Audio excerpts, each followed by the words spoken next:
You know what today is, Nala? That's right, little big baby, huh? Today is Wednesday.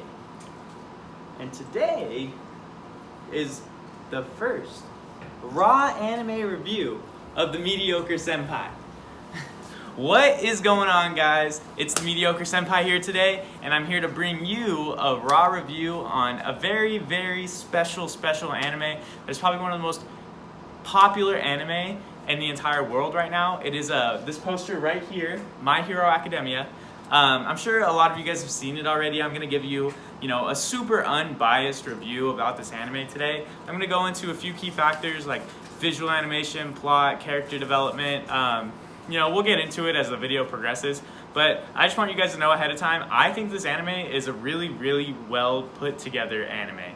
And if it was my super biased opinion, I give it like a 9.5 out of 10. So super biased, my own opinion, I tell you that right now, 9.5 out of 10. But I'm not doing a biased opinion today. I'm doing an opinion that has to do with, the facts. And, comparatively wise, some things in this anime is not as good as a lot of people will make it seem.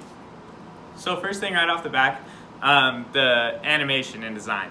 The animation design in this anime is a little cartoony, but it is an anime, so obviously it is going to be cartoony. It does follow suit with a lot of other production companies, but the anime in itself does a really well put together job with certain fights. So the fight with All Might versus the Nomu, one of the very first fights in the anime that really just grasps your attention, is very well done. It's super well done. It really just gets the viewers and brings you super close to the anime and make you be like, wow, this is amazing. I think I've talked to almost 50 people about that one specific fight, and they think it's one of the best fights they've ever seen. Now, it does have comparatively issues because there are a lot of animes who have great fights like that, like Naruto, One Punch Man. There's a bunch of animes that have super cool fights, and so how does it stand up against those animes? I definitely would say a lot of the fights, there's only one fight in My Hero Academia visually that brings me to like, wow, that was one of the best fights I've ever seen in my entire life, and that is Deku or Midoriya versus Todoroki in the sports festival. That fight is the only fight in the entire anime, in my opinion, which really is just wow. Like, this is insane. That's super freaking crazy. Other than that, all the fights are pretty much mid. They do have emotional pull because you get to see Deku grow throughout the entire thing. But from a visual standpoint, the animation, it is kind of lazy half the time. If you paused it halfway through a lot of the fights, it's really not as good as it possibly could be because they're really trying to pump this anime out and really trying to make money off of it. So they're really just trying to shove everything they can at you and maybe not put it together as much as an anime like Fate Stay Night Unlimited Blade Works. That one, they put a lot of time into that anime, so it's really beautifully done. Going on to the next thing, it has to be about the plot. So the plot in this anime is it is unique.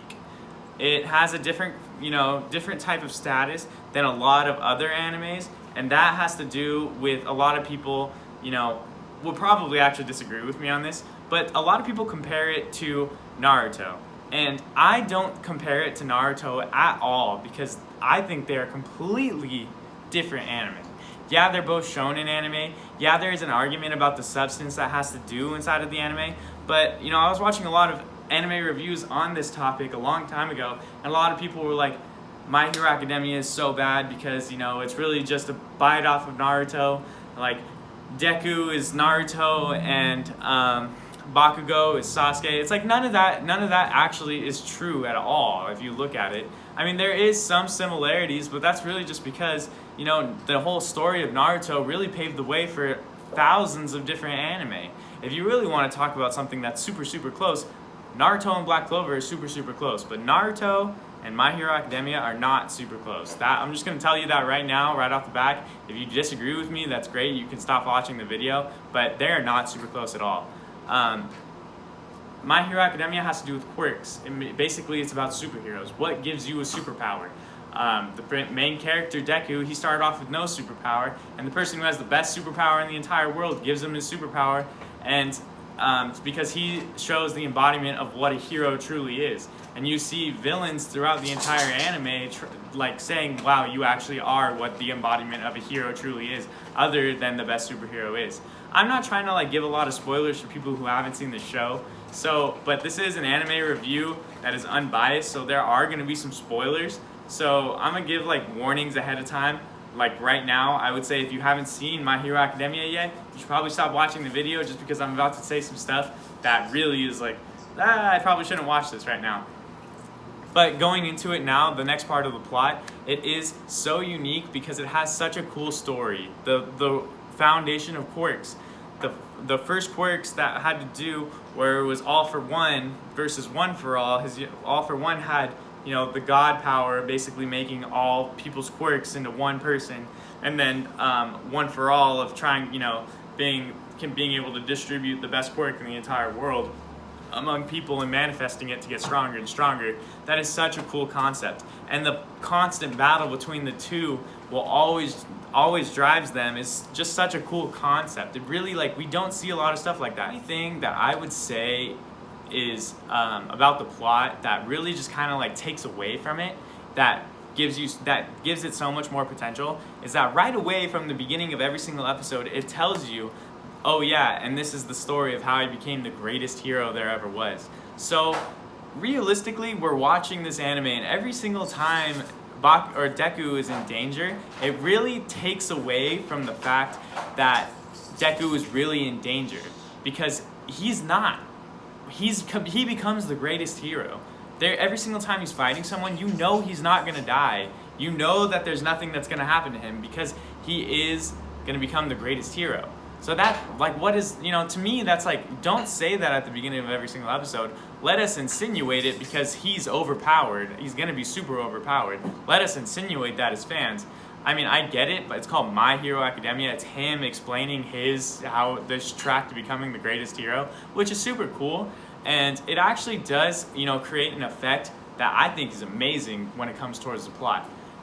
It really drives your like emotional attachment out from the main character, because you have an emotional attachment to the main character, but it really branches out into the other ones. Like it shows you the backstory from, you know, other characters that I think is amazing. Think about it this way. In 60 episodes, they have been able to really grasp your attention on the secondary characters almost way better than the first 60 episodes of Naruto. Yeah, there were some great things inside of it, and I hate to compare the two because everyone always does this, but I'm gonna do it for my own sake because I've never heard someone say this before.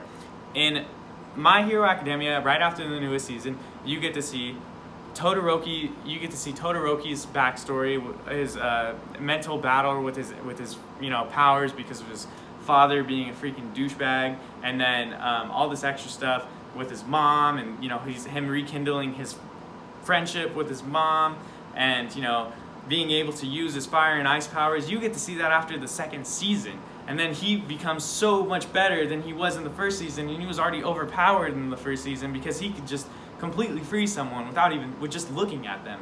So, you know, his whole backstory is amazing, and, you know, you can tell that that's going to be one of Deku's biggest allies throughout later in his life, and it's just so cool that we get to see as fans him grow from being just a sadistic person into being, you know, a fully blossomed, not even fully blossomed yet because, you know, the show's still going, but, you know, us seeing him grow and us seeing him, you know, just really become like almost like a man. I don't want to say that, but him really just, you know, diving into himself. Same thing with Ida. When he was fighting with the villain who basically almost killed his older brother, you know, we get to see such a huge character development from him, because right from the beginning it shows you how much he cares about his family, how much he cares about protecting his family name, and then it really gets into the fact that he, as a human, as a person, needs to complete, you know, his older brother fails, basically. His older brother is hunting the villain, is hunting the hero killer, and basically almost dies, and he can't be in Genium anymore. Now it's Ida's turn, and Ida is mentally overwhelmed with the whole fact that he has to do this, and it really just drives into the fact that he needs to grow as a person. And the way his growth takes, he can't do it by himself, basically. He shows that he cannot do it. He's not mature enough to do it by himself. But with the help of his friends, he's able to do it. And you know, all these things that I'm talking about right now are about people who aren't main characters. Main characters throughout the show, you know, like Deku, Bakugo, All Might, we see them grow. We see them, you know, grow as people, obviously. But these are side characters, you know. Some people would say they're main characters, but realistically, they are not the main characters of the show, according to the Naruto fan base. No, these people are the side characters, and we are watching them grow and develop, which I think is amazing. Honestly, just off of the character development and the plot for the whole show, like, if I have to really rate it for uniqueness and everything like that, I'm gonna give it a solid like 9 out of 10. Really, really good. There are some parts about the plot that really just kind of irk me in my senses, just because it really starts off slow. In my opinion, it really, really, really starts off slow. It doesn't get down to anything juicy for a hot second. I think the first juicy, memorable thing in the entire show doesn't happen until like episode 4 or 5, because like, yeah, All Might giving Deku his power is super tight. That's super cool. But like then us realizing that he can't use his power, that's pretty cool too. But the only thing that really just like wow, this is actually going to be a super cool anime, and he's not just going to be overpowered, is when he does the softball toss and he only uses his power in the top of his finger and just breaks his finger instead of his whole arm. That to me was the first part of the show where I was like, all right, this show has a lot of potential. Let's see where they take this here. Comment down below what you guys think about the anime in itself, what you guys would rate it. I personally, unbiased raw review, I'm rating it an 8.7, so a solid B+. Keep in mind the anime isn't finished yet, so it has the potential to be like a 95 or, you know, like a 9.5. It has the potential to be one of the greatest anime of all time, but it really just has to see where they go from here.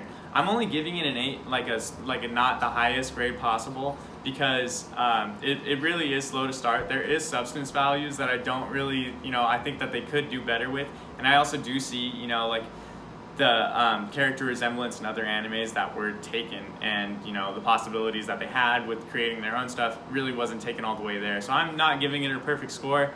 Don't be afraid to leave a like or a comment. Let me know what you guys think about it. And you know, if you guys, you know, want to talk to me about it on Instagram, Twitter, my Instagram is JakeValeri22, my Twitter is JakeValeri22. I hope to see you guys soon, and enjoy the rest of your guys' day. I will be back in this exact spot tomorrow doing my complete biased review. Completely biased. I will tell you exactly what I like about this anime. I'll tell you why I think it's the best anime of all time. I'll tell you everything I think about it, and it's going to be on Demon Slayer Kimetsu no Yaiba. You guys have a fantastic rest of your